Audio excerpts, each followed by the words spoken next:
for today, for your goodness, for your mercy, because you have brought us forth, because of your wonderful love.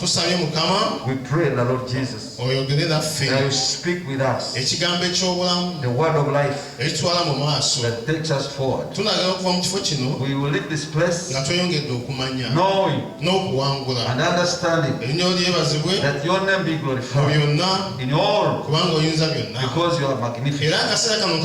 I give you all this time, Holy Spirit, come and help us. Come and use us that we may overcome. Thank you, the Lord our God. I have prayed for the sick, everyone who is weak, in every situation. I pray for healing, that the healing of God be present. We thank you for having come to hear God's word. Amen. The heading is the importance of being on the same side with God. Praise be to the Lord. Our scripture of the year, it says, it comes from Romans chapter 8 and verse 31. And it says like this: what shall we say then? In all the things, if God be on our side, who can overcome us? That shows that God is almighty. This one spoke this word. He saw him on his side, and all his enemies were scattered. Amen. We shall see the importance. That the importance you get.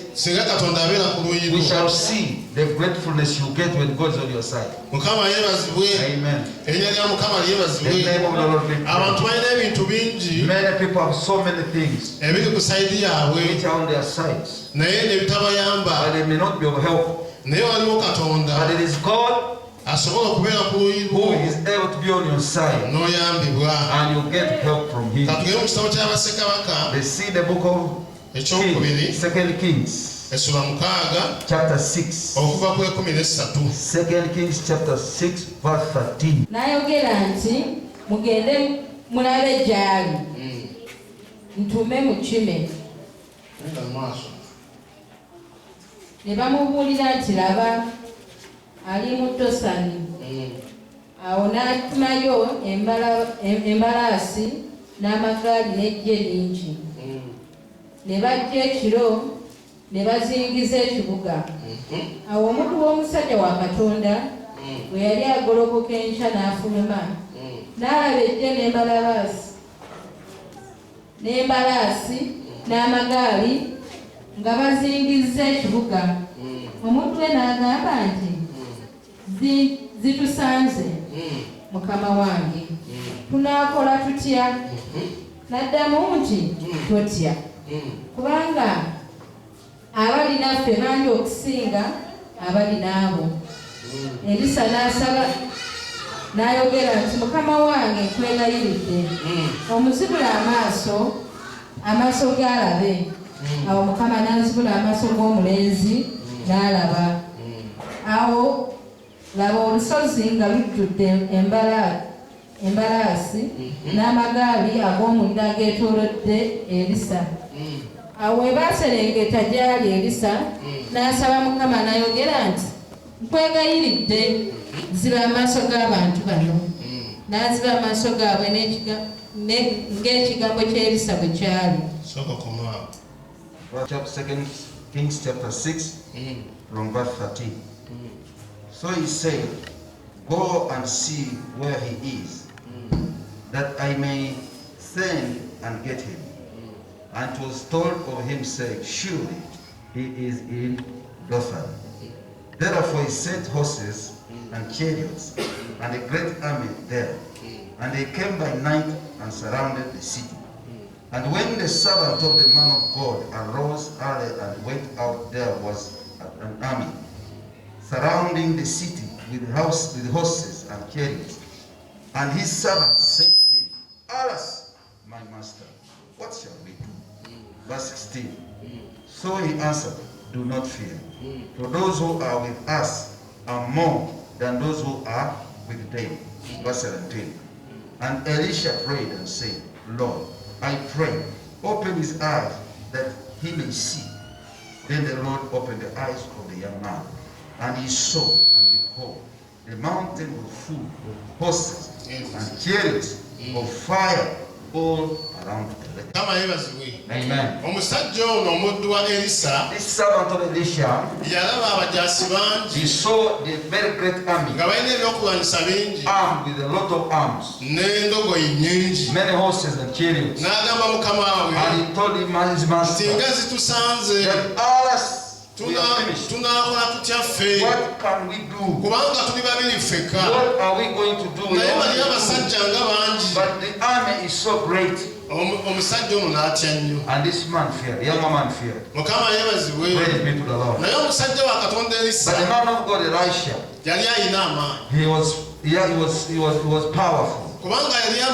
Elisha knew that he had God who was on his side, and he had all authority, and his way of fighting was different. And he said, young man, let me pray for you. You can be able to see that you are on our side. In one way or the other, those who come on the side of God, the side of God where we know, it also has fighters. We are on the side of God, they are on the side of the enemy. Therefore, I want to see the difference. They who are on God's side. Praise be to the Lord. If you have the eyes of the flesh, you cannot see the things of the spirit. You cannot understand who is fighting for you. When the situation comes, when the situation arises, it cries and says, Sons, alas, because my life is gone. Amen. You may be there. You may be like this young man, and you are crying, alas, because my life is going. You see the sickness taking you. School fees is cursed. You can say, alas. Amen. And I want you to see like Elisha saw, that your eyes, the eyes of your spirit may be open, that you can be able to behold and see God, who is. When he prayed for him, and he saw in the spirit, and he was able to see the mighty army of God, and he was strengthened because he saw the army that God had prepared to those who are on his side. They were far much greater, they were far much warriors than they who are on the side of the devil. I want to encourage you, my sister, my brother, that when God be on your side, who can be against you? When this man spoke these words, he had already seen the purpose, the importance of having God on your side. Amen. I want us to see this vision. By the time we leave this place, God will bless your life. Obulamu nga bukomyewo gyali eyali yakamala ennaku ennya oluvuganya mu kitabo kya Yokaana 11 tulaba nga Yesu Kristo ali kusaidia abasajja abantu bano abasatu ali kusaidia yaabwe Mukama yeebazibwe olw'okuba yali kusaidia yaabwe embeera ennene bwe yajja teyasobola kulaba mukisa gye bali Mukama yeebazibwe Katonda wabera ku luuyi omulabe we yeyita Katonda wabera ku luuyi endwadde yeyita ki kubanga tulabye n'okufa Mukama ng'akunafuliza kubanga Lazaro yali kusaidia Kristo emikwano gy'olina gikebera olabe zikuzza mabega oba zikutwala mu maaso bano balinamu omukwano oguzitoba. They had a strong friendship. The friends you have anyone who understands God. The friends you have one can get you back or take you back. That be the case. Change your friends that can be on your life can be okay. The name of the Lord be praised. People who have beheaded him and put him on their side. Their life is okay. I'll give you counsel. Take him on your side. Your life may change. When you read Matthew chapter 5 verse 8, blessed are they with the pure heart, they shall see God. You have God be on your side. Have a pure heart. You will not remain the same. The name of the Lord be praised. As I finish, I said this. The importance of having God on your side. You overcome every situation. That is the most important. It's in the back of Matthew. The disciples. They were in the boat, and the wind came, and the storm came. Jesus and they could not understand. The power of God. The one was in their side. But there was Peter. And he said, you man,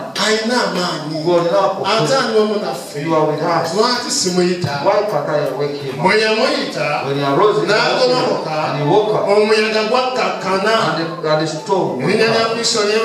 Amen. To arrive. Call on him. If someone does not invite you in your situation, even if you're strong, even if you have the ability, if you have got money, someone will ask you for help. If you cannot explain, you cannot be of help. Amen.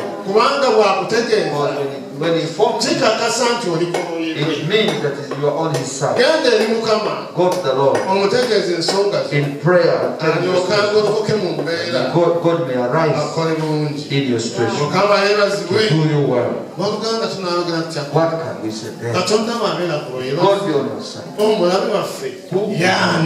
is your enemy? Jesus on the side of his people.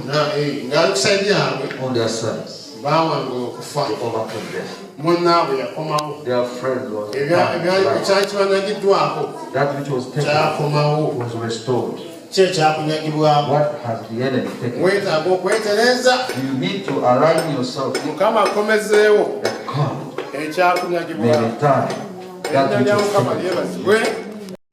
Katonda wabera kusaidiyo. God you're our side. Tugambye ekyakunyagibwako. What has been taken from you, kikomawo. it will be returned. Wandibadde toliwo otyo. You won't say like that. Newanya ebyakunyagibwako. Things that were taken from you. Newanya weetereeze. But I want you to align yourself. Katonda aterere kusaidiyo. Back in the right direction. Ebyakunyagako byonna. That God may return. Bisobole okulwana nga bikomawo. Whatever you are taken from you will fall back. Ngambye weetereeze. Align yourself. Mukama abere kusaidiyo. That God may be on your side. The things that were taken. Birwane bubanye nga bikomawo. You just struggle. Magezi go gakendera bagabba. Your wisdom has disappeared. Ngagenda komawo. To return. Omukisa go gwagenda. The blessing was taken. Ngagenda komawo. To return. Musajja bamubba. The man was taken. Agenda komawo. He will return. Mukyala bamubba. The wife was taken. Agenda komawo. Shall return. Omukisa go baguzinga. The blessing was destroyed. Kugenda komawo. Shall return. Erinnya lya Mukama lyebazibwe. The name of the Lord be kubanga praised. Katonda abeera kusaidiyo omuntu. If God be on your olwokubanga side, ayinza byonna. God is the Almighty, nannyini nsi. the author, ebintu byonna all things bow before him. Mukama yeebazibwe. Amen.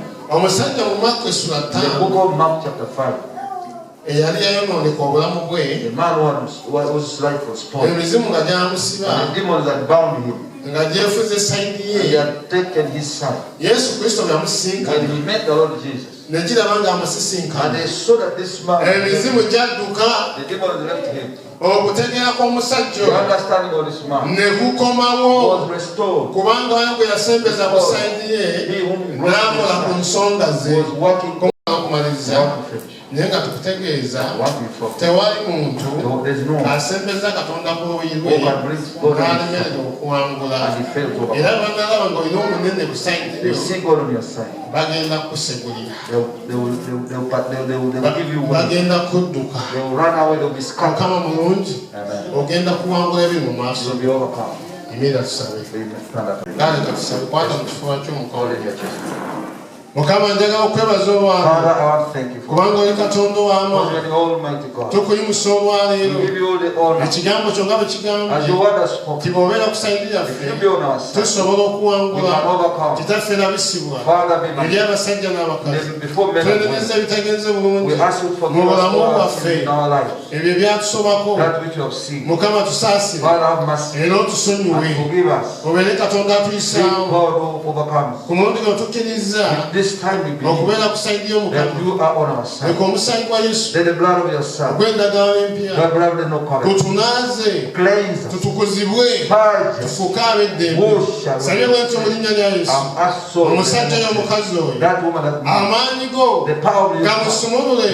amaanyi go gamuzza obujja amaanyi go gamugye emabega gamutwale mu maaso amaanyi go gamugye mu kikolimo gamuteeke mu sabye mu linnya lya Yesu musajja gw'omukazi gwe owangule Mukama tunulye omuntu oyo akutte mu kifuba kye nga yeetaaga obuwanguzi yeetaaga okuyitamu osabidde bwentyo ekisa kya Katonda eky'enjawulo kibeere wamu naye ewiiki eno etandise asinkane obulamu obw'ekitiibwa webale Mukama olw'ekisa kyo kubanga otukoze bulungi olunaku olwaleero